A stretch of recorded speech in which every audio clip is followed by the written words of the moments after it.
Hi, thanks for joining the Opportunity Agenda webinar. We're going to give it one more minute and get started.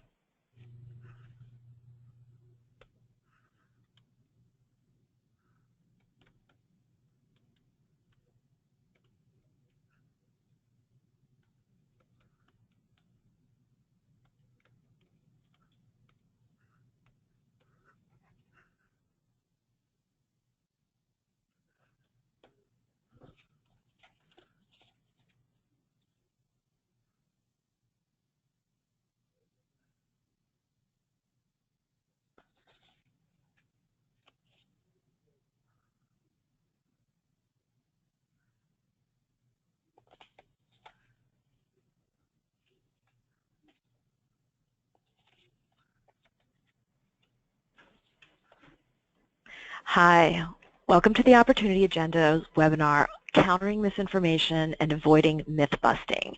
Thank you all for joining us today. I'm Juhu Tukral, Director of Law and Advocacy at the Opportunity Agenda, and I'll be moderating today's webinar. This is a particularly exciting webinar for us because the Opportunity Agenda is now celebrating our 10th anniversary. We are doing a 10th anniversary webinar series where we're highlighting the advice, research, and the methods that have proved to be the most valuable to our partners over time in terms of just the feedback and excitement that we've gotten from them. And so we wanted to launch it with this idea of how we make sure that we are all affirmatively telling our own story.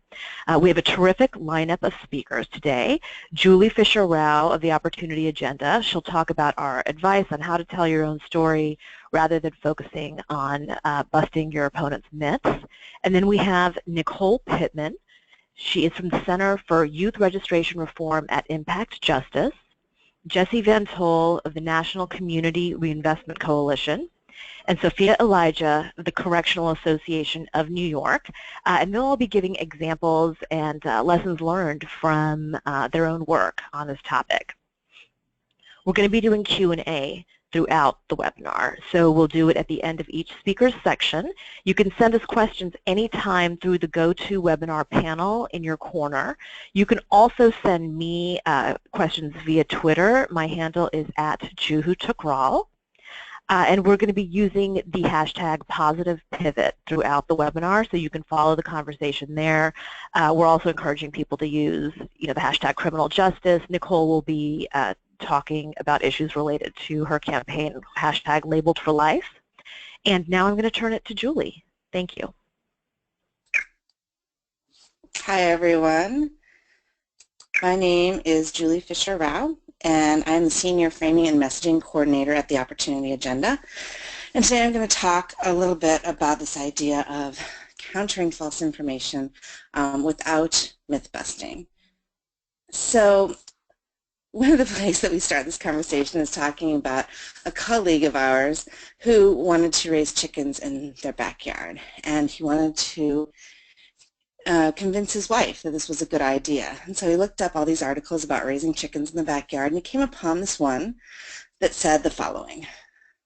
So first, this idea that chickens might carry disease was stated, that chickens were noisy, there was an odor problem, they attracted predators, pests, possibly rodents, and that actually this could affect someone's property values. So by the time he was done reading this article, he didn't want to raise chickens anymore, right? Because these myths were stated as truth, and they'd given him new ideas about possible bad side effects of raising chickens, even though they were then refuted with long answers about why none of this was true. This is what stuck in his head. The question is, after hearing all of that, do you want to raise backyard chickens anymore? Now, if you're a big fan of backyard chickens and you know a lot about it, you probably do. If you're a newcomer, though, you might be having second thoughts. So another fact that we hear all the time is that you need to drink 8 glasses of water every day. Some people would state that this is a myth. The folks who made a poster about this stated this is a myth, and the fact is that you actually get enough fluids and from drinking other things every day, right? But what are you going to remember tomorrow? Chances are you're going to remember you should drink 8 glasses of water a day because it's widely known, and if you restate it, people are going to remember it, probably, because it's out there. The CDC tried this with a facts and myths poster about the flu vaccination, trying to state that the flu vaccination does not cause the flu, that this is a myth, and they stated it, and they stated other myths about the flu vaccination. And at first, they found that people intended to get a flu vaccination. But when they asked them later, after half an hour, and then even later, and then later again, their memory began to decrease about the facts, and they began remembering the myth. Because the myth was more broadly known to them to begin with, and it was stated as a fact. So why does this happen? Why do we tend to remember these myths, truths in our heads and only strengthen them by restating them? Well, one is because once you have a memory that is about a very strong statement, the details of the truth fade. So if you say something very quickly, like this is a fact, the brain remembers this is a fact. They don't remember all this nice information on the other side about how chickens are perfectly fine in your backyard. They remember your brain remembers the really strong fact that's stated as such. But it's also true, it doesn't even have to be about stating facts. It can be about just giving bad information more airtime, right? So there was an instance where the CDC, there was this rumor going around that there was a flesh-eating banana, right? And the CDC caught wind of this and found out that they felt they had to do something about it because this is going to be a problem. So they put a whole page towards it and said, you know, there's no flesh-eating banana out there. But flesh-eating banana is a very salient thing. It's something people are going to remember. And because the CDC got into the fray, the rumors actually increased. And the idea that there was flesh-eating bananas out there were then started to become attributed to the CDC because they became involved. And this false information got even wider broadcast. So just restating it sometimes, if you will just give it more play right out in the world. It's also a backfire effect that our brains don't want to take in some new information if it clashes with a worldview of ours.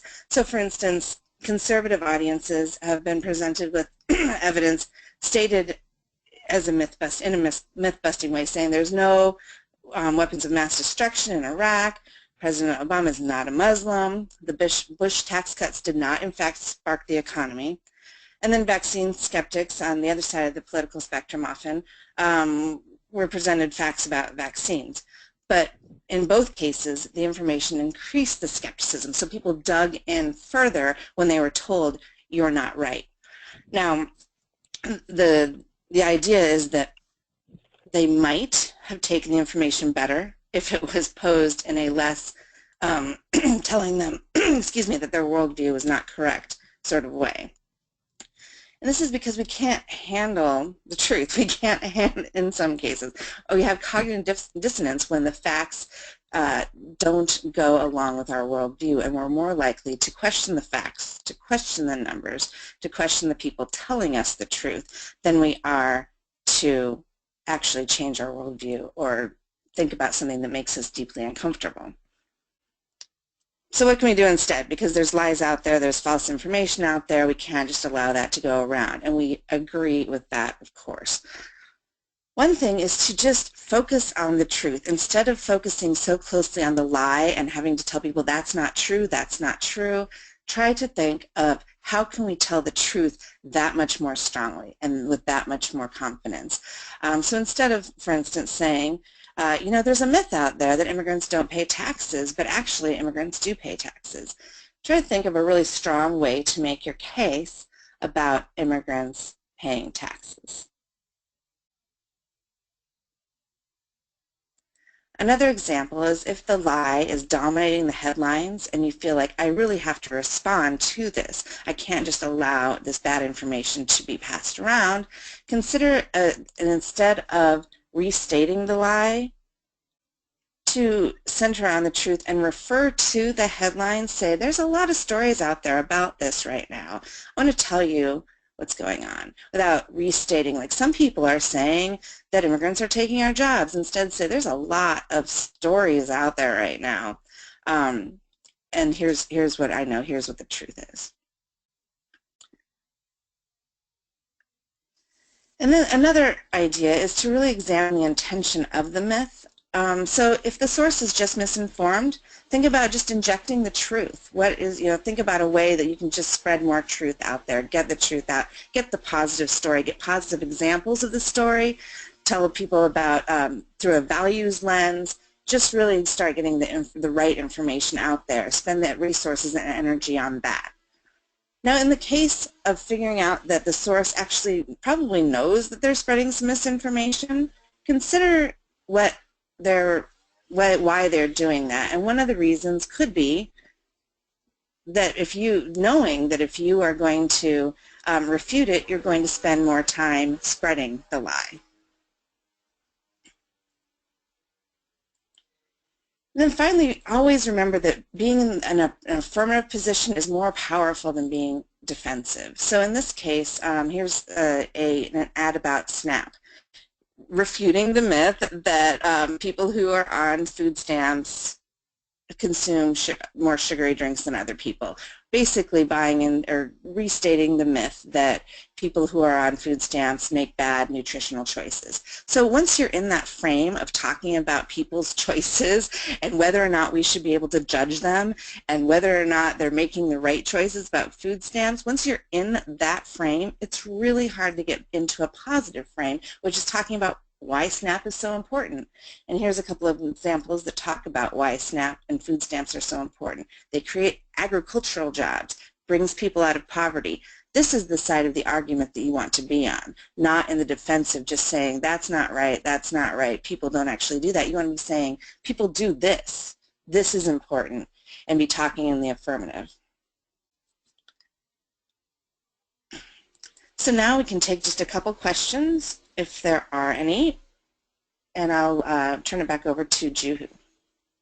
Great, thank you. Yes, and remember, we're using the hashtag #PositivePivot, so you can send questions in either via Twitter or through just the GoToWebinar panel that is on your screen. And we actually have the first question that's come in for you, Julie, which is really about, you referenced this actually a little bit about, how much you really have to do make sure that you're telling your own story as you're out there. But the question is about really bandwidth and capacity. What if we don't have as much firepower to fill up the media with our own truthful story? The other side just seems to be winning and being able to sort of flood the airwaves, if you will. Yeah, that's a great question. So on one hand, I do think that sometimes we as advocates who are deeply in the weeds sometimes get a skewed perception of what the actual conversation is like. We tend to see the negative side because it hurts us so much and it makes us so angry. So sometimes just taking a step back and thinking, what are my audiences actually hearing? What are the audiences that I care about actually seeing about this? And trying to get a really good perspective on that is important. And then the second thing is just to remember that you're not going to do yourself any favors by spreading those lies even more. So even if the other side is, has more bandwidth and has more power, just going out and saying you're lying, that's not true, doesn't tend to be all that persuasive. So thinking really strategically about how can I talk to the audiences who really matter to me, and how can I start talking about what the truth is, or talking about what what the truth is, what the real reasons are for those lies being out there, but mostly just centering on the positive story and moving the argument back to where you need it to be. Great, and we've got two more questions, and then we'll send it to Nicole, our next speaker. The first, you referenced this a little bit in your presentation, but FAQs are a common way to get information out. Do you suggest not addressing the other side's statements in these? This is often what they're used for. That's a great question too. I think that format can be helpful, but I think you want to examine your FAQs to make sure that you're not hinting at false information or things that your audience might not have already thought about, some of the examples that I gave. So I think the format itself is okay because it can just bring along helpful information, but if any way that you can restate it, instead of do SNAP consumers, use more sugary drinks, you can say, what are the nutritional facts that we know that SNAP provides for the people who it serves? right? You know, along those lines, and say, actually, what we know is that the studies show that people eat very healthy, or whatever the truth is. So there's ways to provide useful information without giving a nod to the lies that are out there. Great. And then the last question, and again, I think that we should have time at the very end of the webinar for questions for all of our panelists, just as people start thinking things through as you hear more from other speakers. Is it also important to validate the quote-unquote truthiness of the negative side of the argument before you pose your own positive? For example, on SNAP and soft drinks, that wasn't necessarily posed as a myth. So the question was really about validating the negative first versus laying on the positive.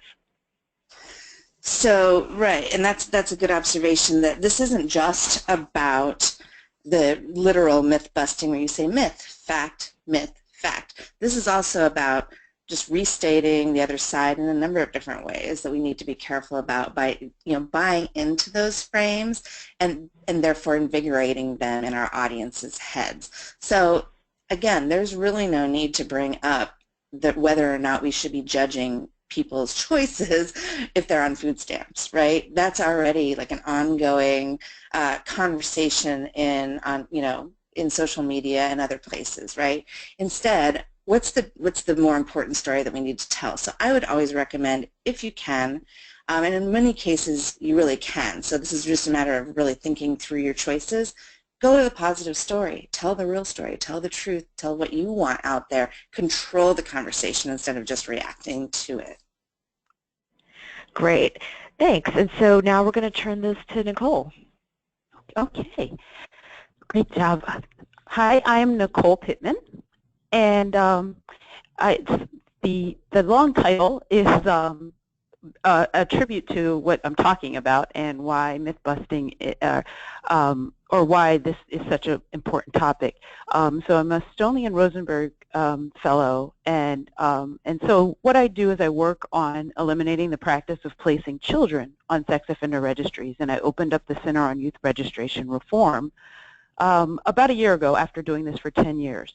And so going back to why the sort of long title, we are the only organization or center in the country, I think the world, that actually works on behalf of kids that have committed sexual harm and trying to remove them from registries. So it's a very, very tough field, and I want to thank the Opportunity Agenda for really always lifting this issue up and allowing me to be on this webinar. So next slide, please. Or can I do that myself? Okay. So some of the, we're starting a campaign, or we have started a great media campaign with Opportunity Agenda working, and then also I have a wonderful, wonderful communications person, Megan Walsh. And we're going to have a website soon that's just called Labeled for Life. And it's really, some of that will describe how the children that we're working with are just like other children. So some of the hashtags are hashtag Labeled for Life, hashtag Take Kids Off the Registry, and hashtag Raised on the Registry, which is related to, you can move to the next slide, but which is related to a Human Rights Watch report that I wrote in 2013, which is based on interviewing 500 children that have grown up on sex offender registries, and that's available online. Okay, so I think just a click for the agenda. So first I'm going to just talk about what's the social justice problem. Then I'm going to talk about the big value themes or theme that I'm going to use. And then quickly talk about the importance of a story. And together talking about positive assertions and facts along with the action of what we're doing. That will be kind of combined, and it won't be too long. Okay, so so the value, and it might be counterintuitive, but I'm really working hard to not give you all myths. Our value that we put out there, our sex offender registries are dangerous, and also that to preserve safety and protect children, we actually need to remove children from sex offender registries. So where does that come from? So we have people don't know that Megan's Law, Adam Walsh Act, those are the laws that we're talking about, where children 8, 9, 10 years old are placed on registries for life. And I'll tell you about some of the offenses. They're on public notification, on public websites. You can search anywhere across the world. Their address is on there, their offense. And it was a tool that started off for adults. It's not a very good tool for adults either. And it was used to find the sort of usual suspects. When a child goes missing or there's some harm, that they can identify people that have previously preyed on children. Unfortunately, during the 90s, we added children without even being required to, meaning 8, 9, 10 years old, 14, that are adjudicated in juvenile court. Don't have convictions, but adjudicated in juvenile court. So today we have 900,000 people on our registries. So when we talk about it not being safe, what we hear from law enforcement officers are, we have too many people to monitor. We have to go door to door. We have to check everything. And most of the people on the registry are not the people we need to be monitoring. So one quick fact before I go to the next slide is that statistics and research shows that new sex offenses occur most frequently from people that are not on registries. And so we'll go on to the next slide of another myth or fact. The fact is that children who commit sexual harm, no matter what the range, we can be talking about from a touching and indecent exposure to what we might call a forcible rape, the overall recidivism rate over 20 years is about 1%. And so when we think about putting a child on the registry for life, the people that I've met, when I met them and they were almost 30. They went on the registries at the age of 8 or 9 or 10, and we're going to be registering for the rest of their life. And we think about the resources that comes from that. And so those are some of the issues that I bring. Okay, next slide. And I'll quickly just talk about who are the people that are going on registries. And this is not really I talk about stories. And the stories I have, like I said, I interviewed 500 people, and we're meeting people every day that are on registries. So the young man, Bobby, who went on the registry at the age of 10 for a game with friends, and he decided to take his clothes off. It was a group of 6 to 13, ages 6 to 13, take his clothes off, and the little girl went home. One of the little girls there that was 6 went home and said, "I saw Bobby's penis." And the case ensued.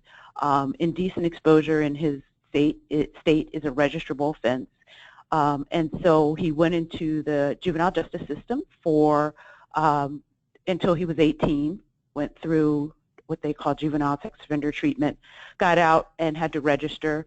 But part of being on the registry is that you have to have an address.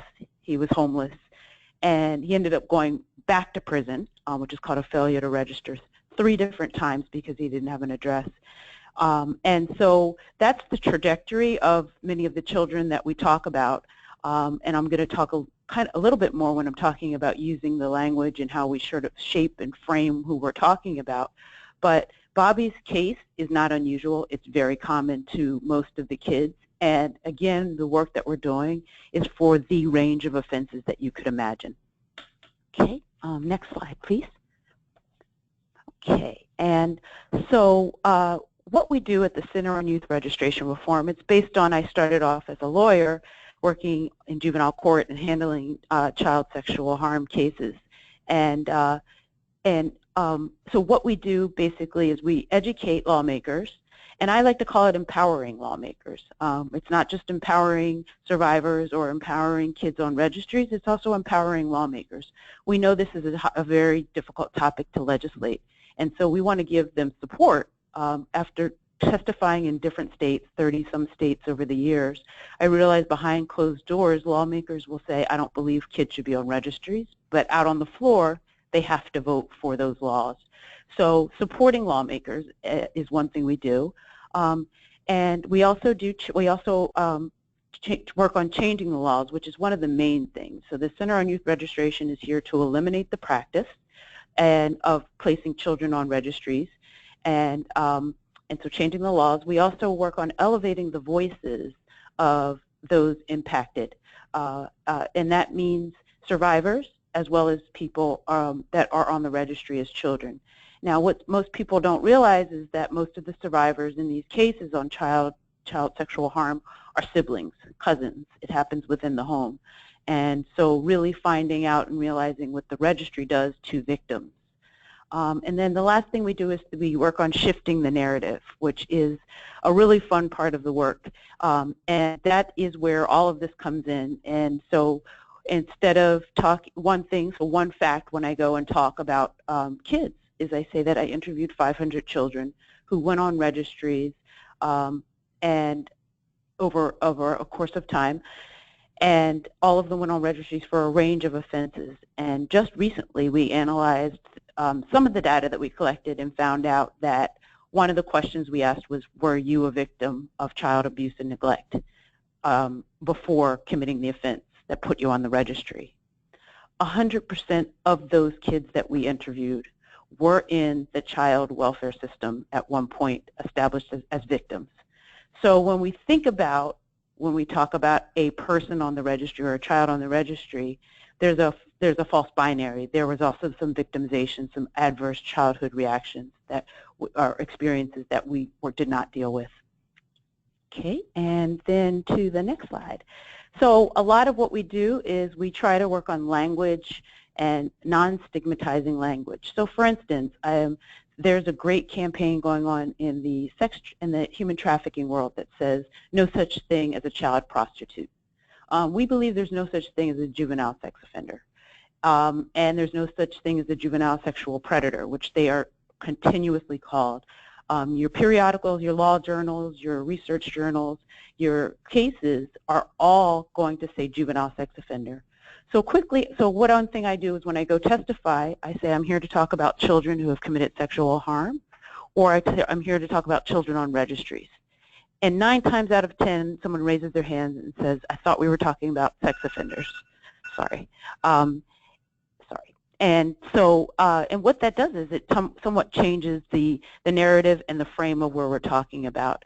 And so this is the last slide, and I'll just quickly talk about, we don't need, I'm sorry, this is the last slide. So we do not use the term juvenile sex offender. We use children on registries or children that have committed sexual harm. And the labels used to describe people, offender, criminal, we like to be person-centered and talk about the person and not what they've done.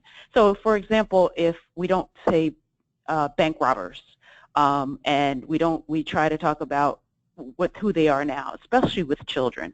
And so some of the things that we do is we also try and lift it up and talk about what's the trajectory of a child. So most people don't know that without very little intervention, that 1% recidivism rate, without being on the registry, without a lot of treatment, that 1% recidivism rate sticks. So something that we try to say is, what do you do when a child has committed sexual harm? You let them grow up. You talk to them and let them grow up. And so those are some of the things that we're doing, and I'm sure there's lots of questions that you have, and I'm happy to address and talk to you. Great, thank you, Nicole. Yes, we have a few questions that have come in. The first is, how do you get people who are writing articles and scholarly pieces to use the proper terminology? For example, instead of saying felon, use the term incarcerated person. But I would even jump on that and say, how do you also get journalists to consistently do that as well? Yeah, so that's a great question. One of the big articles we just had that came out was in the New Yorker, and it's called The List, When Children Are Accused of Sexual Misconduct. It's a March piece. And so I've been working with that journalist for about 3 years. She's wonderful, and it wasn't till it was actually going out and meeting people on the registry that changed her view on that.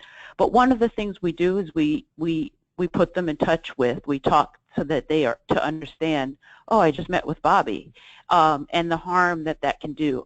Vigilantes go on the website. Vigilantes go on websites, and all they see is a 30-year-old man, and they say indecent exposure around a child under 12. And they think that this 30-year-old man exposed himself, and he's a sex offender. So people and journalists start to see what the harm is of that really laden term. One thing we are going to try and do is we're going to petition the AP News. We go to the American Psychological Association and we question why they use that term. It's not a scientific term. It's not a legal term. We do that with lawyers. So we're working one step at a time to do that. But for most people, it's really meeting people involved. If we can do that, we try to get them to directly impacted people. Great. And then another question, and I think this will be the last question during this section before we turn to Jesse. Do you have an example of how to tell that affirmative story? You gave a few actually during your presentation, but just, are there any more that are easy for people to call up when they're thinking about this issue in particular? Yes, definitely. And one of the stories, that affirmative story a quick one that is a basic story, is that people don't know we have 10 states that do not register children, and we're trying to move it the other way. And so you have a child in New York, per se, where they don't register children in a juvenile court, who commits the same offense as a child in neighboring or close by Delaware, where they put children on registries for life. So you have children with the same offense. And the damage that we're doing to a child on the registry in Delaware, where they're on there for life, they can't live in certain parts of the city, they can't go to school because they're child safety zones that prohibit a person, which they say a sex offender, entering a school, going to a library, a park, daycare. A child in Delaware can't live with their family because they are on the registry. You can't live with someone under the age of 18. So we think about that trajectory of a child in Delaware versus a very, one state over, New York, where the recidivism rate, the outcome is the same, a 1%. They grow up. They don't commit further sexual harm. So really questioning, using those sort of dichotomies of why are we doing this, it's been really driven, this whole field has been driven by myths and misconceptions. One of the things that I spent, I feel like 7 years doing, is going to 37 states and talking to lawmakers and sitting there, and when they say these people recidivate at a rate of 100%, I would say it's 1%. And time after time. So really using those stories and a little bit of the statistics to really put out an affirmative story. Great, thank you. All right, Jesse, we'll turn to you now. All right, thanks so much, Juhu. I'm Jesse Van Shaw. I'm the Chief of Membership and Policy for the National Community Reinvestment Coalition. We champion fairness in banking, housing, and in business development. Basically, we're all about opening doors to economic opportunity.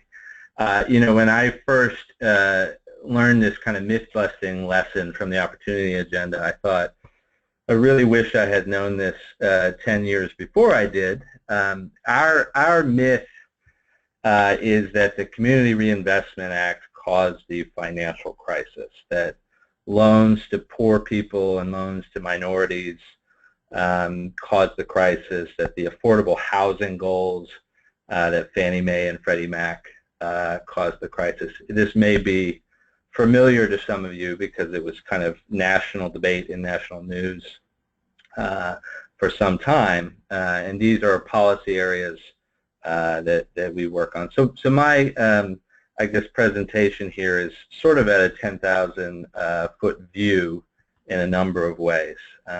This whole kind of narrative around CRA, around the affordable housing goals, around loans to poor people, prompted indeed a whole wave of myth-busting from advocates, from us, from many others, dispelling the myths. Probably 1 million fact sheets got written, letters, op-eds. And the sort of the good and bad news coming out of the financial crisis, a coalition of organizations worked to pass Dodd-Frank.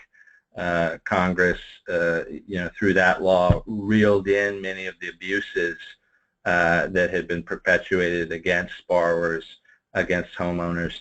But the myth kind of stuck. The myth around the irresponsible borrower, and you see it showing up today in all kinds of policy debates. So the Community Reinvestment Act was, in the first iteration of Dodd-Frank, going to move to the Consumer Financial Protection Bureau and be implemented by that agency. That came out of the bill.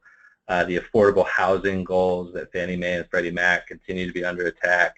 You see all kinds of housing policy shaped by the notion from the administration and accepted by many Democrats, for example, that they can't do more to help people because of moral hazard, because it would promote, that we can only help the responsible borrowers who are some subset of people. And so it continues to shape the policy framework within which we work in a very significant and big way. So we at the National Community Reinvestment Coalition, and thinking about myth busting and the lessons that I've learned from the Opportunity Agenda, from their leadership, we took away a number of lessons that have shaped our work overall from all of this. One is just, in a competitive and dynamic environment, the temptation to be defensive is really huge. And our takeaway from that is we have to continue to remind ourselves to be strategic, to lay out our plan, whether it's our communications plan or our policy work plan, really stick to it.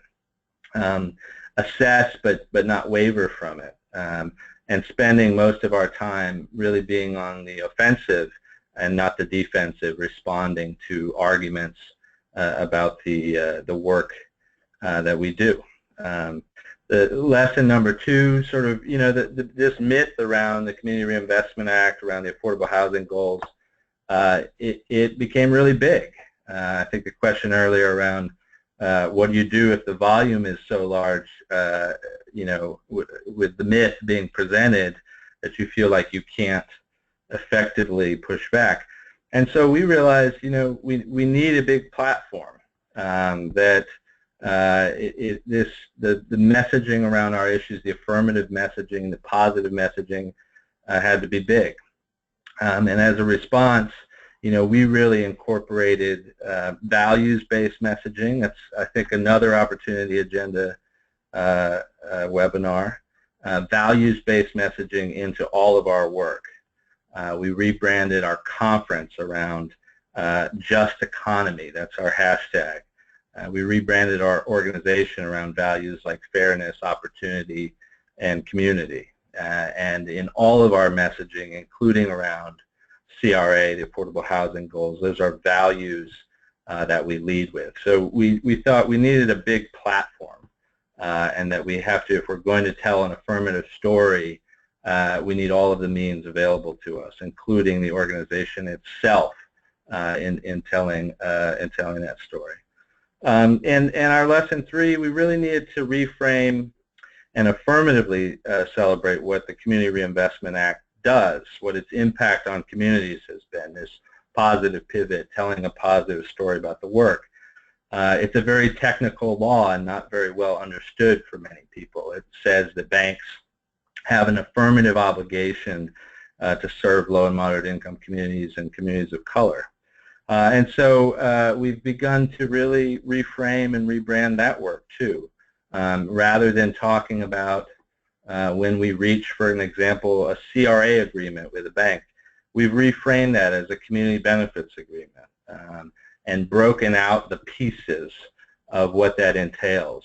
So for example, in March we announced a community benefits agreement with KeyBank, which is a $16.5 billion agreement, and really laying out all the ways in which, in a very understandable way, that benefits communities, creates a community benefit, a public benefit, creates opportunity, again, connecting back to the values around which we've reframed our work, and making sure, the myth around CRA and the affordable housing goals was in part a division between renters and homeowners. This is what the other side successfully exploited with some of the myth that they put out. And so we asked ourselves, how do we show the breadth of, for example, the Community Reinvestment Act? How do we connect to people who might not be benefited by home ownership? And so the KeyBank Community Benefits Agreement that I just mentioned included an agreement by that bank to stop financing payday lending. It included an agreement to open branches. These are things that everybody can relate to that are in your neighborhood, present in your community. And so really connecting what the benefit, the affirmative story of the law in a more powerful way. And as a final point, I'll just say, the last lesson is, messaging is really not just about words. It's also about the work. We constantly ask ourselves, how can we structure our work such that we win concrete benefits that people really understand, that help us better tell an affirmative story, a positive story about the policy work that we do that sometimes is very complex and technical. And so the messaging strategically for us, this lesson about myth busting has sharpened our internal focus always on how do we structure our work like the community benefits agreement to make sure that in what we're winning, there are aspects and pieces of it that are really accessible, that tell an affirmative story that relates to a larger number of people. And so I think I'll just, since I'm more or less at time here, I'll leave it there for questions. Great, thank you. Yeah, we've had a few questions come in. First is a question about, how do you address concerns that a lot of people in the public have about how, blame for individual homeowners and just the idea of individual responsibility plays into this story that you're telling? Sure, I think that's a great question. So it's a very challenging thing. People will say, well, what about these irresponsible borrowers? And it seems everybody has, some kind of example or story, at least that they've heard. I think this is where the pivot comes in handy. What we typically do is, we lead with values. Most Americans I know are, fundamentally responsible people. And so on and so forth. But I think this is where sometimes it's not always possible to tell an affirmative story. Juhu, to your point earlier, examining the intention of someone asking that kind of question. And so this is where, aside from the positive pivot, I think the blame shift sometimes is helpful. The underlying question is sort of what caused the foreclosure crisis? What caused the financial crisis? Why did so many people go into foreclosure? And this is where comparing and contrasting, for example, the average person, if they are lucky enough to become a homeowner, might engage in that transaction once in their life, or twice, or maybe 3 times if they refinance. But the banks go through these transactions millions of times. So when you're assigning and assessing responsibility for millions of loans going bad, who do you blame? Do you blame the individual who was probably overwhelmed by the paperwork? It's a very complex transaction. Or the bank that has the real expertise and power in that situation. And based on what happened, I think most people would place the blame with lenders and with the banks for what happened. And that's where shifting the narrative to what really caused the crisis. It wasn't about individuals making individual choices. It was about banks who made bad loans that were in many cases predatory and abusive and harmed people. Okay, great. And then, we have a question just around this idea. You talked a little bit about renters versus homeowners and whether you've seen a successful divide. I think it is. It's a divide that does shape our work. I think that there's a lot of tension within our space, within the policy space, between organizations that work on rental housing versus home ownership. I think that there is, part of that does have to do with this myth around home ownership. I think, we talk about the work as housing is a spectrum. Everybody needs housing, and there's a spectrum of housing. There's a ladder, and we talk about how if there are rungs of the ladder that are broken, you can't have a housing market, a housing system that provides affordable, decent housing for all people. And so this is it's not an either-or question.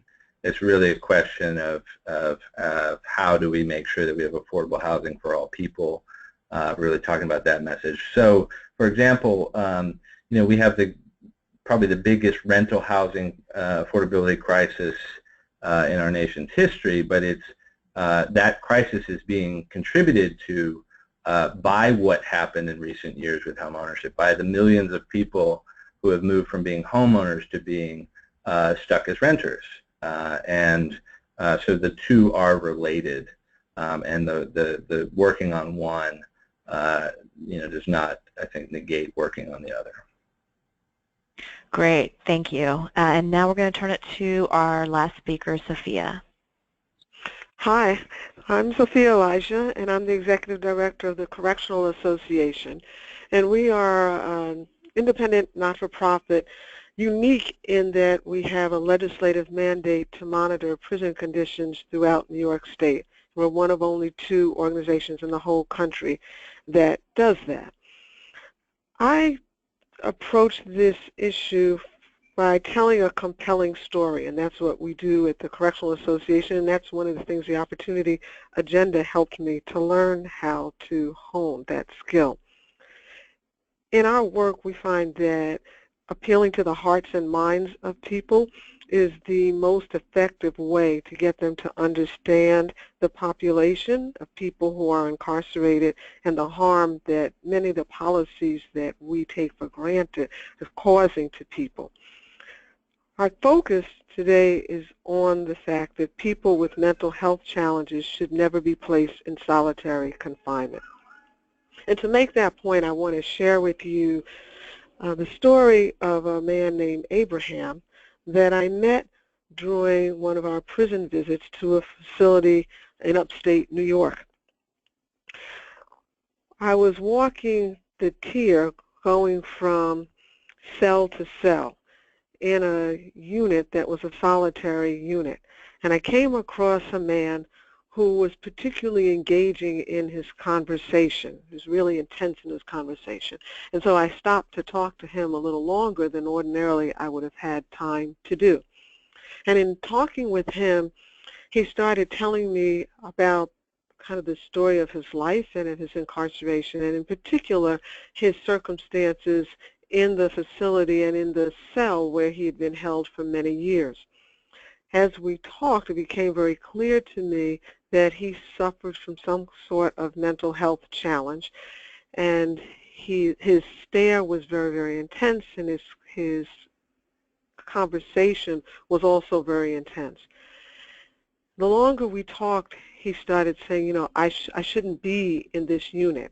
And I should pause and say, through the work of the Correctional Association and other advocates, we had succeeded several years earlier in getting a law passed that would prevent people who had serious mental illness diagnoses from being placed in solitary confinement. And I'll come back to why that's so important in a moment. But I continued talking with Abraham, and eventually he said, I don't know why nobody understands that I'm really in crisis and that I want to harm myself. And as he continued to talk, he started to roll up the sleeves of his shirt, and he exposed very severe gashes, scars that were on his arms from self-inflicted damage. They were very, very disturbing to look at.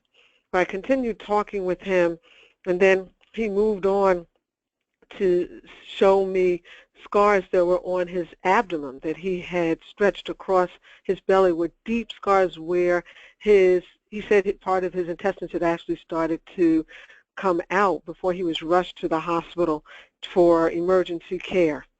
And then last but not least, as he continued talking to me, he started to roll up the Muslim hat that he had on his scalp, covering part of his scalp, and across his scalp was carved the word help. And that was such a glaring indication to me of the kind of damage and harm that we do to people when we place them in solitary confinement and ignore the fact that they are in crisis and that they are in need of assistance. We really need therapeutic settings with trained professionals to assist people who have mental illnesses and not place them in cages. Cages can never be a therapeutic setting. Not too long ago, the UN Special Rapporteur on Torture, a man by the name of Juan Mendez, declared that to place anyone in solitary confinement for more than 15 days was tantamount to torture. There are people in New York and across the country who've been placed in solitary confinement for literally years, and in some cases decades. And the type of irreparable harm that we're doing to those people is inexcusable in what we call a civilized society. In New York State, we have almost 4,000 people in solitary confinement, and 700 of those people are receiving services from the Office of Mental Health.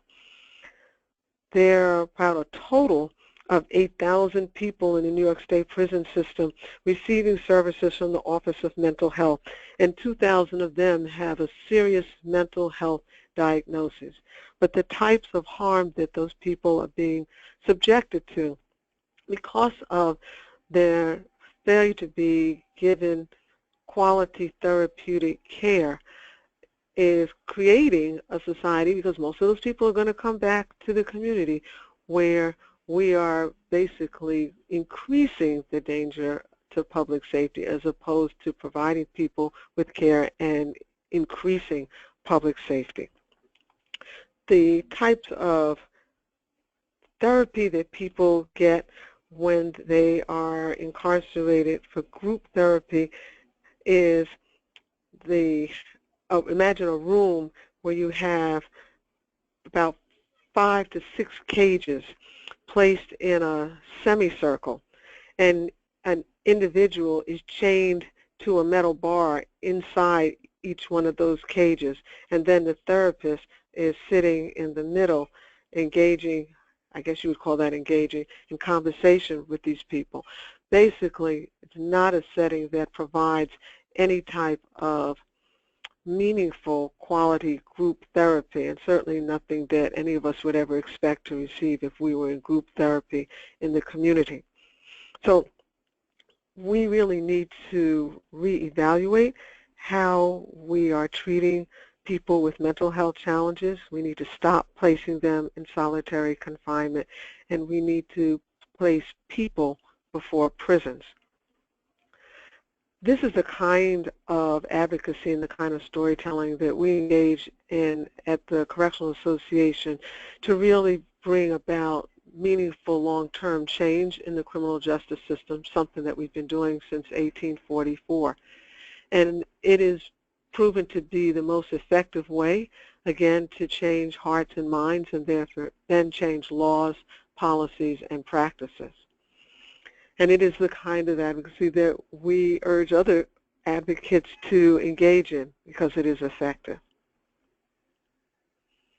And that's where I think I'll end, and I'll take questions if we have, I think we have time for some. Yes, we do, and we have a few questions that have come in. Thank you, Sophia. The first is just a question, noting how challenging it is to just to talk about people in general who have mental health issues and disabilities, and then what your biggest challenge is and how you overcome it in terms of talking about people who are in the criminal justice system who have mental health concerns. I would say our biggest challenge is that most people in society don't think about these issues at all. It's kind of out of sight, out of mind. Most prisons are located in isolated and in New York rural areas where the majority of the metropolitan residents don't have any idea what's going on in those prisons, and therefore they don't know about the daily human rights violations that are occurring and that are being paid for by our tax dollars.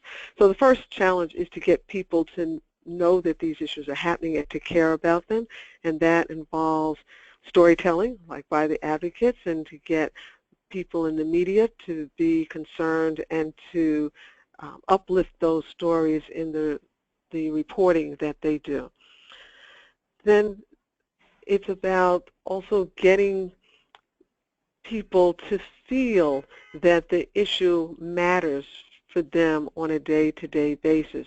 Are they concerned about their fellow human beings? Are they concerned about who they might be sitting next to on the subway?